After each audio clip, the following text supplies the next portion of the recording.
بسم اللہ الرحمن الرحیم۔ شاید اس حقیقت سے کوئی بھی انکار نہ کرے کہ ہم روز نہاتے ہیں، پھر بھی اگلے دن تک پسینے اور گرد و غبار سے جسم میلا کچیلا ہو جاتا ہے۔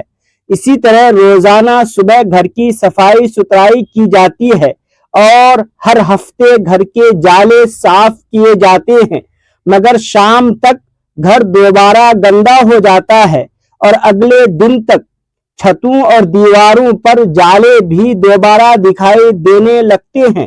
لیکن اس کے باوجود ہم نہاتے دھوتے، صفائی ستھرائی کرنے اور در و دیوار سے جالے اتارنے میں ناگاہ نہیں کرتے۔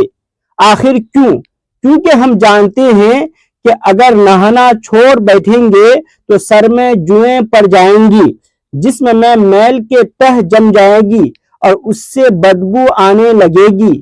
یوں ہی کچھ عرصے تک گھر کی صفائی اور جھاڑو پوچھا چھوڑ دینے کی صورت میں گھر رہنے کے قابل نہیں رہے گا۔ لہٰذا ہم جسم، لباس اور گھریلو صفائی کو اہمیت دیتے ہیں اور دینی بھی چاہیے، مگر ایک اہم چیز ایسی بھی ہے جس کی صفائی کی طرف عام طور پر توجہ نہیں دی جاتی، اور وہ ہے دل۔ حالانکہ دلوں کا معاملہ بھی کچھ ایسا ہی ہے کہ جب ہم اسے صاف ستھرا رکھیں تو عبادتوں میں دل لگا رہتا ہے۔ فرائض کے ساتھ ساتھ ہم نفل بھی پڑھ رہے ہوتے ہیں، تہجد کی بھی سعادت مل رہی ہوتی ہے، لیکن جب ہم اس کی صفائی سے توجہ ہٹا لیتے ہیں تو یہ میلا کچیلا اور کالا پڑنے لگتا ہے۔ نتیجے میں نفل تو نفل، فرائض میں بھی دل نہیں لگ رہا ہوتا، خود پر جبر کر کے نماز ادا کر رہے ہوتے ہیں، گناہوں کا رجحان بڑھ جاتا ہے اور ان سے بچنا دشوار ہو جاتا ہے، اور مصیبت در مصیبت یہ کہ میلا ہونے کے بعد دل اچھی باتوں کا اثر بھی بہت مشکل سے قبول کرتا ہے۔ لہذا دیگر چیزوں کی صفائی کے علاوہ اپنے دل کی صفائی اور پاکیزگی کا خیال رکھنا بہت ضروری ہے۔ اب سوال یہ ہے کہ دل میلا کیسے ہوتا ہے اور اس کی صفائی کے لیے کیا اہتمام کرنا چاہیے؟ حضرت ابو ہریرہ رضی اللہ تعالی عنہ بیان کرتے ہیں کہ رسول اللہ صلی اللہ علیہ وسلم نے فرمایا، جب مومن گناہ کا ارتکاب کرتا ہے تو اس کے دل میں ایک سیاہ نقطہ لگ جاتا ہے۔ اگر وہ توبہ کر لے اور بخشش طلب کر لے تو دل میں چمک اور جلا پیدا ہو جاتی ہے، اور اگر مزید گناہ کرتا ہے تو نقطے بڑھتے چلے جاتے ہیں، یہاں تک کہ اس کے دل پر وہ زنگ چڑھ جاتا ہے جس کا ذکر اللہ تعالی نے قرآن کریم میں یوں بیان فرمایا ہے، کَلَّا بَلْ رَانَ عَلَىٰ قُلُوبِهِمْ مَا كَانُوا يَكْسِبُونَ۔ ایسا ہرگز نہیں، بلکہ ان کے کمائے ہوئے اعمال نے ان کے دلوں پر زنگ چڑھا دیا ہے۔ معلوم ہوا کہ دل گناہوں کی وجہ سے کالا اور زنگ آلود ہو جاتا ہے، اور دل زنگ آلود ہونے سے بندہ گناہوں کی ظاہری اور باطنی بیماریوں کا شکار ہو جاتا ہے۔ ظاہری بیماریوں میں نماز چھوڑنا، دوسروں کی دل آزاری کرنا، دوسروں کے حقوق ضائع کرنا، بڑوں کی بے ادبی کرنا، جھوٹ، غیبت، چغلی اور لڑائی جھگڑے کرنا وغیرہ ہماری عملی زندگی کو تباہ کر دیتی ہیں، جبکہ باطنی بیماریاں تکبر، حسد، بدگمانی، ریاکاری، بغض، حب جاہ اور حرص وغیرہ ہماری ذہنی سکون کو تباہ کر دیتی ہے، جبکہ یہ دونوں بیماریاں قبر اور آخرت میں بھی سخت عذاب کا سبب بن سکتی ہیں۔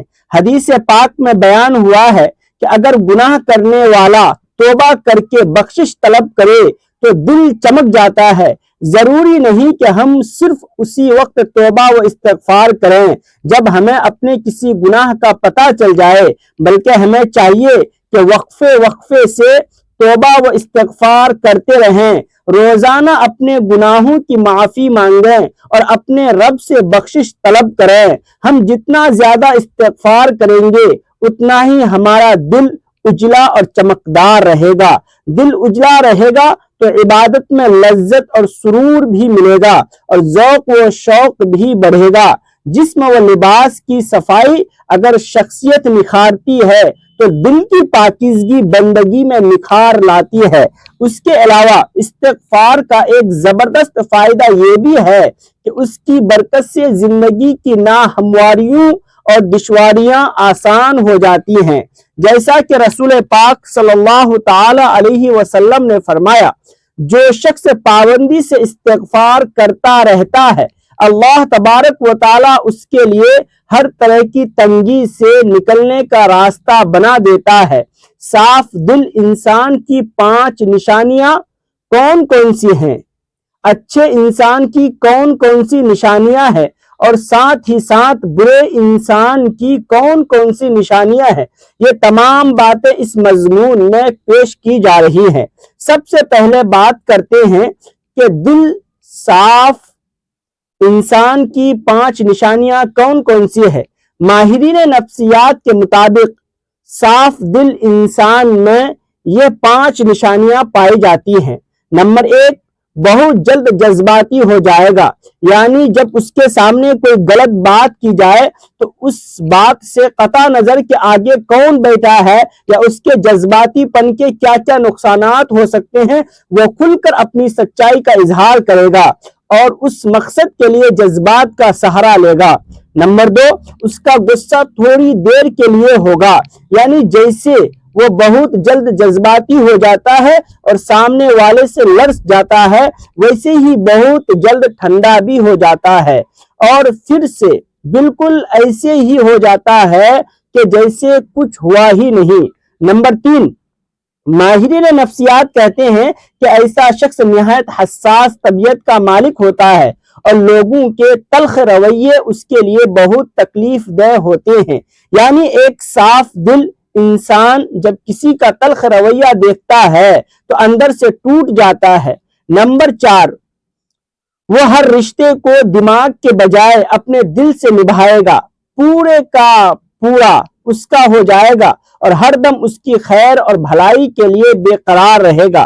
نمبر 5، ماہرین نفسیات کے مطابق ایک اچھے اور صاف دل انسان کی 5ویں نشانی یہ ہے کہ ایسا شخص کبھی کسی کے دل میں اپنے لیے وہ خلوص اور محبت نہیں جگا پائے گا جو وہ دوسروں کے لیے محسوس کرتا ہے، جبکہ اس کے برعکس چالاک، ہوشیار، مکار اور چاپلوس قسم کے لوگ سب کے پیارے ہوتے ہیں۔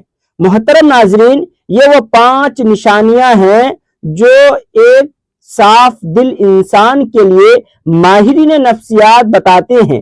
آئیے اب اس کائنات کی سب سے بڑے امام اور پیشوا نبی آخر الزماں حضرت محمد مصطفیٰ صلی اللہ علیہ وسلم کی زبان اقدس سے جانتے ہیں کہ صاف دل انسان کی کیا خوبیاں ہیں۔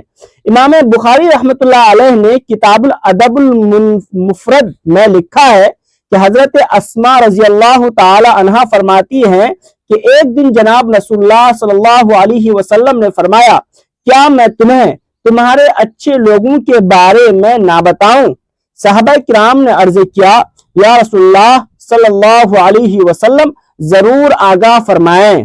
جناب نبی اکرم صلی اللہ تعالی علیہ وسلم نے فرمایا، وہ لوگ جنہیں دیکھا جائے تو خدا یاد آ جائے، یعنی جن لوگوں کو دیکھ کر خدا یاد آ جائے تو وہ تم میں سے اچھے لوگ ہیں۔ ان کی 2 صورتیں بیان کی جاتی ہیں۔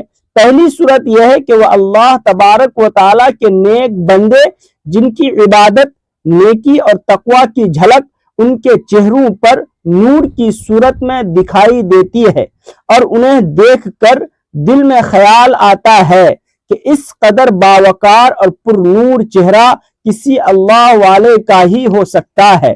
عام طور پر انسان کے اندر کی کیفیات کا اس کے چہرے سے اندازہ ہو جاتا ہے اور چہرہ انسان کی باطنی حالت کا عکاس ہوتا ہے۔ غصہ ہو یا خوشی، غم ہو یا راحت، ناراضگی ہو یا رضامندی، انسان کے چہرے سے اس کا پتہ چل جاتا ہے۔ اسی طرح انسان کے نیک اعمال اور برے اعمال کے اثرات بھی چہرے سے ظاہر ہوتے ہیں۔ بخاری شریف کی ایک روایت کے مطابق حضرت صلی اللہ تعالی علیہ وسلم نے اپنے خواب کا منظر بیان فرمایا کہ میں نے ایسے لوگوں کا ایک ہجوم دیکھا جن کے چہروں کی کیفیت یہ تھی کہ چہرے کا نصف حصہ خوبصورت اور باقی نصف حصہ بدصورت تھا۔ فرشتوں سے پوچھا کہ یہ کون لوگ ہیں؟ انہوں نے بتایا کہ یہ آپ کی امت کے وہ لوگ ہیں جو اچھے اور برے اعمال خلط ملط کرتے رہتے ہیں۔ اعمال صالحہ بھی انہوں نے کیے ہیں اور اعمال سیئہ بھی میں بھی پیچھے نہیں رہے۔ ان کے نیک اعمال ان کے چہروں پر حسن کی صورت میں نظر آ رہے ہیں اور برے اعمال چہروں پر بدصورتی کی طور پر نمایاں ہیں۔ اس لیے اللہ تبارک و تعالیٰ کے نیک اور مخلص بندوں کے چہروں پر ان کے خلوص اور نیک اعمال کا نور ہوتا ہے اور ان کے نورانی چہروں کو دیکھ کر خدا کی یاد تازہ ہو جاتی ہے۔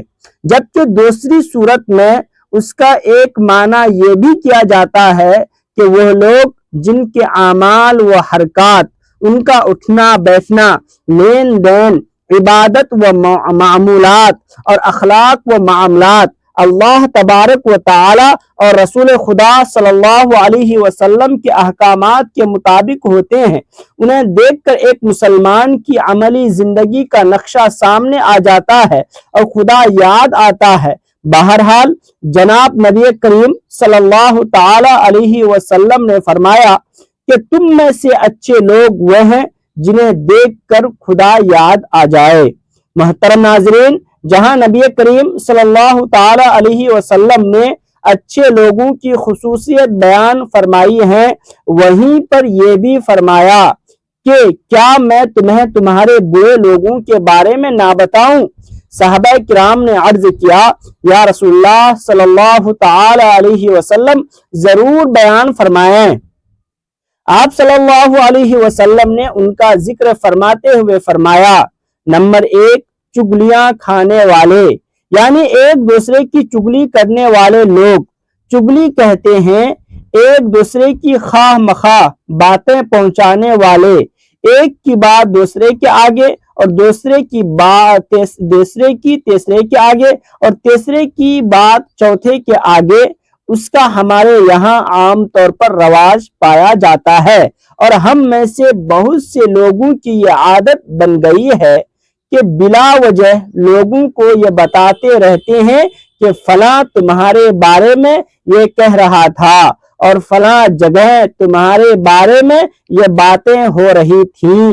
بلا ضرورت ایسی باتیں کرنا شرعاً گناہ کبیرہ شمار کیا جاتا ہے، لیکن ہمارے یہاں سرے سے اس کو گناہ ہی نہیں سمجھا جاتا، حالانکہ یہ باتیں اکثر جھگڑوں کا باعث بنتی ہیں۔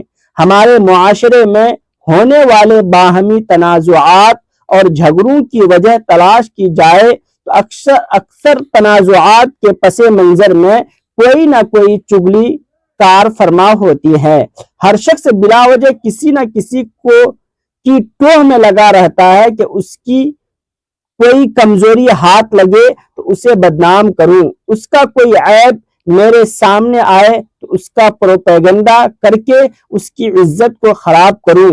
لوگوں کے عیب تلاش کرنے کے لیے ٹوہ میں رہنا، خاص طور پر معزز اور شریف لوگوں کے حالات کا تجسس کر کے ان کے عیوب ڈھونڈنا اور پھر انہیں تشہیر کر کے ان کی بدنامی اور بے عزتی کا باعث بننا کوئی اچھی صفت نہیں ہے۔